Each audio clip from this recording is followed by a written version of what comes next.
10 ans, c'est déjà une vieille histoire dans Internet. Internet va à un rythme de croissance quand même un peu plus rapide que d'autres secteurs, donc 10 ans c'est vieux, et à la fois, je suis persuadé qu'on n'est qu'au début de l'histoire.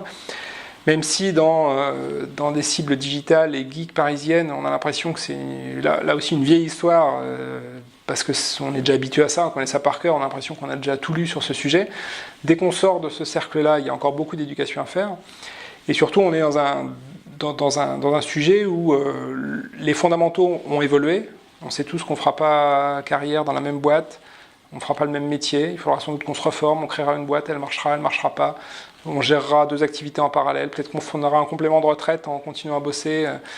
Ça, on est tous convaincus de ça, mais comment je le gère? Qu'est-ce qui m'accompagne dans ce chemin?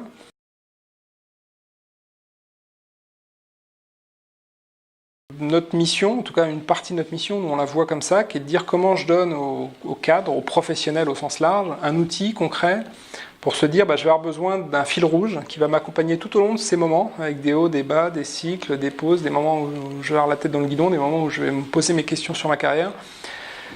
Un espèce de partenaire long terme, fil rouge, j'aime bien ce terme fil rouge, avec des moments où je suis très actif, des moments où je ne le suis pas, parce que j'ai un projet, je suis charrette, il faut que j'y sois à fond, et j'ai autre chose à penser que ma carrière, et je dirais non à toutes les sollicitations.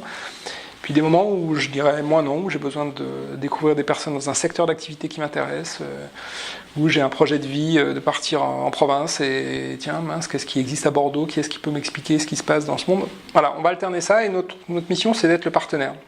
Et avec ce côté sur lequel on n'a pas encore beaucoup de services, mais ça fait partie de l'avenir, qui est de dire la carrière, c'est pas que le job, ça peut être la formation, ça peut être vraiment le networking au sens inspirationnel, pas juste le networking classique qu'on fait et qui est utile. Je ne suis pas du tout en train de dire qu'il n'est pas utile, mais de se dire finalement, c'est quoi mon métier dans 3 ans, 5 ans, 10 ans, qu'il fait aujourd'hui, comment je peux rencontrer des gens qui vont m'inspirer, qui vont me guider, quels pourraient être des parcours naturels.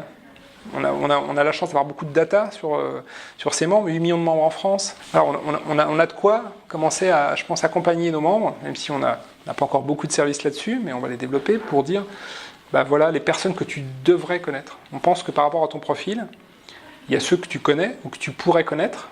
Ça, c'est un business qui existe, vous le voyez sur nos sites, on vous suggère souvent des gens en disant tiens, on pense que vous pourriez connaître telle ou telle personne. Mais le sujet, c'est comment je passe aux personnes que vous devriez connaître. Parce qu'avec ce qu'on sait de ton parcours, de ton ambition, de ton background, on pense que ce serait bien que tu vois lui et lui.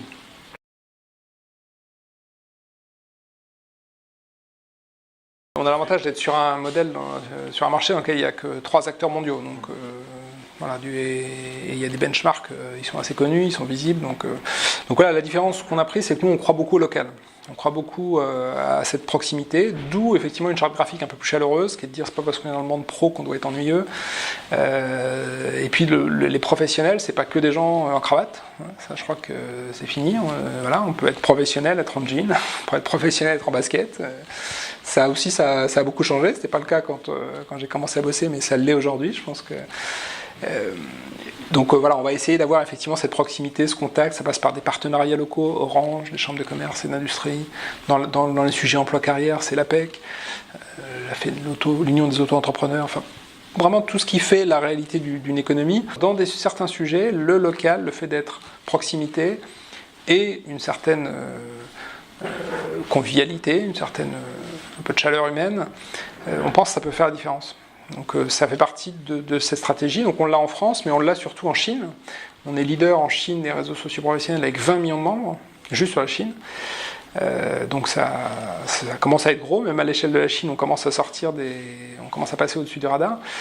Et on fait la même chose. En Chine, on a racheté un site chinois qui est fait par des Chinois pour des Chinois, adapté aux attentes et aux façons de networker et travailler des Chinois. Et on pense que c'est une des clés, encore plus en Chine où il y a des barrières à l'entrée légales, déjà, c'est sûr, mais aussi énormément culturelles et dans la façon de faire du business. Donc cette croyance du local, on va essayer de le faire et d'être ce qu'on appelle un acteur multilocal, d'être le local dans chacun des pays dans lesquels on intervient.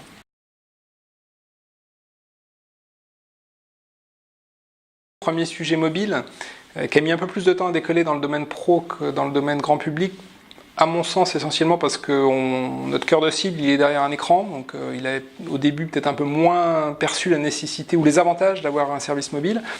On a aujourd'hui un jeu d'application mobile qui est tout à fait au niveau et on voit que les usages décollent. Donc premier enjeu sur le mobile, c'est de continuer à le faire décoller et proposer des services dédiés mobiles.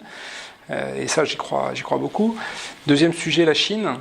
On a certes 20 millions de membres, on est le leader, mais on pourra en avoir 5 fois ça. Et donc ça va être un gros sujet de développement et d'affectation de nos ressources qui est de continuer à développer la Chine.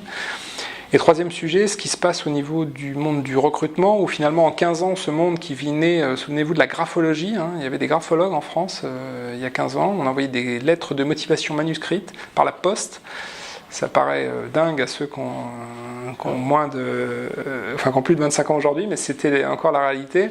On est passé à un monde fort heureusement entièrement digitalisé, avec des documents et un process intégré, mais tout digital. Et l'autre sujet qui est pour moi devant nous, c'est de dire finalement, quand on regarde, il y a encore plein de besoins qui sont liés à un besoin de compétences. J'ai besoin d'une secrétaire pour 15 jours à partir de lundi prochain, en intérim. Pourquoi en intérim ? C'est surtout que j'en ai besoin. L'intérim est finalement secondaire par rapport au fait que j'ai besoin d'une secrétaire qui sait faire telle et telle chose et qui soit là lundi matin. Finalement, le portage, le freelance, c'est pareil. J'ai besoin d'une compétence de quelqu'un qui va venir me donner un coup de main en tant que webmaster et je sais pas combien de temps ça va durer, donc le contrat de travail n'est pas forcément adapté, mais j'ai besoin de cette compétence. Et jusqu'à, pourquoi pas, un surcroît de travail sur un développeur informatique via une SS2I. Finalement, le point commun de ces trois sujets-là, et je rajoute le recrutement, c'est que j'ai besoin d'une compétence. Et comment je la trouve à un moment donné ? Comment j'arrive à, moi, entreprise, dans un contexte où la guerre des talents, elle est vraiment là. Même on a beau avoir du chômage, on a quand même une guerre des talents.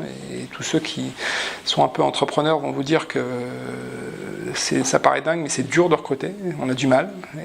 Et du coup, je pense qu'on a une valeur à apporter, à dire finalement tout ce qui est ce marché de la compétence, on est très bien placé pour dire, voilà, je connais les personnes qui pourraient être disponibles de lundi matin ou qui sont capables de porter un projet. Et finalement, mettre au deuxième plan l'environnement juridique de ça. Est-ce que c'est de l'intérim ? Est-ce que c'est du portage ? Est-ce que c'est de la SS2I ? C'est presque pas le sujet par rapport, si on se place du point de vue client. L'entreprise, ce qu'elle veut, c'est répondre à ce besoin de compétences. Et ça, je pense que c'est un marché sur lequel on a des choses à apporter.